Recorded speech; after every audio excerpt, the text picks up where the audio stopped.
বাংলাদেশে নিযুক্ত ইউরোপীয় ইউনিয়নের রাষ্ট্রদূত চার্লস হোয়াইটলি ঢাকায় দৈনিক আমাদের সময় এবং দ্য বিজনেস পোস্ট কার্যালয় পরিদর্শন করেছেন। সোমবার বিকেল ৩টার দিকে তিনি স্বনামধন্য এ দুটি গণমাধ্যম পরিদর্শন করেন। এ সময় এ দুটি গণমাধ্যম সহ অন্যান্য আরও কয়েকটি গণমাধ্যমের সাংবাদিকদের সাথে এক আলোচনায় অংশ নেন। সেখানে বেশ কয়েকটি গুরুত্বপূর্ণ আর্থসামাজিক বিষয়ে মতবিনিময় করেন।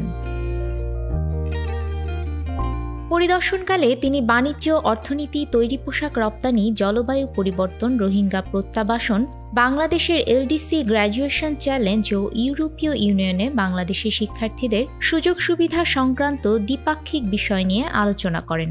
সে সময় এসব বিষয়ের উন্নয়নে গণমাধ্যমের ভূয়সী প্রশংসা করেন তিনি।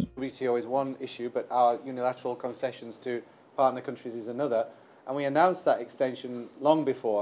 We've said for many years now that we'll provide 3 extra years to 2029. That provides confidence to business and continuity. But graduation is graduation. So I think focus has to be very much on meeting the conditions for GSP+.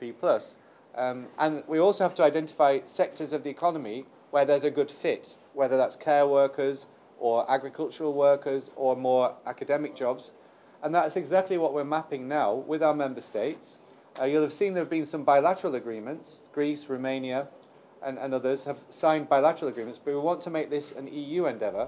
মতবিনিময়কালে দৈনিক আমাদের সময়ের সম্পাদক আবুল মোমেন ইউরোপীয় ইউনিয়নভুক্ত অন্যান্য দেশগুলোর মতো বাংলাদেশের সাথেও ইউরোপীয় ইউনিয়নের শান্তিপূর্ণ সহাবস্থান ও সমন্বয়নের জন্য সহায়তা কামনা করেন।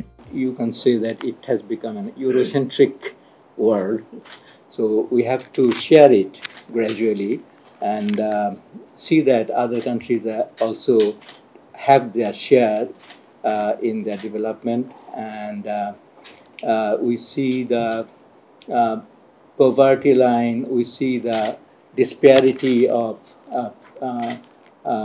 development in different areas of the world, regions of the world. So how do we actually come closer and just overcome the disparity? দৈনিক আমাদের সময়ের উপদেষ্টা সম্পাদক ডক্টর খন্দকার শওকত হোসেন বলেন, বাংলাদেশের সাথে ইউরোপীয় ইউনিয়নভুক্ত দেশগুলোর সম্পর্ক পারস্পরিক বন্ধুত্বপূর্ণ। বাংলাদেশের জন্মলগ্ন থেকে তারা আমাদের সমর্থন দিয়ে আসছে। European Union is one of our most trustworthy friends, and we have long associated cooperation with European Union and Bangladesh. Actually, countries of Europe are from very beginning of the birth of Bangladesh are supporting us. Many of the European countries supported us during our liberation war. And after the liberation war, the devastated Bangladesh was supported in many ways by European countries. অনুষ্ঠানটি সঞ্চালনা করেন আমাদের সময়ের নির্বাহী সম্পাদক মাইনুল আলম। তিনি সবাইকে ধন্যবাদ দিয়ে অনুষ্ঠানের পরিসমাপ্তি ঘোষণা করেন। Thank you, Mr. Ambassador Charles Whiteley, Delegation and Ambassador, European Union to Bangladesh.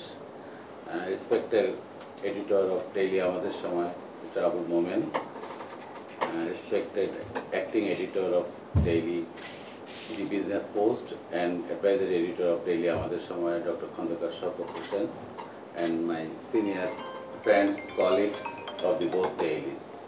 অনুষ্ঠানটি ফেসবুকে সরাসরি সম্প্রচার করা হয়। আলোচনা শেষে রাষ্ট্রদূত বিজনেস পোস্ট ও আমাদের সময় কার্যালয়ে ঘুরে দেখেন এবং সাংবাদিকদের কাজের নানা বিষয় নিয়ে জানার আগ্রহ প্রকাশ করেন। আফরিন আপ্পি, আমাদের সময়।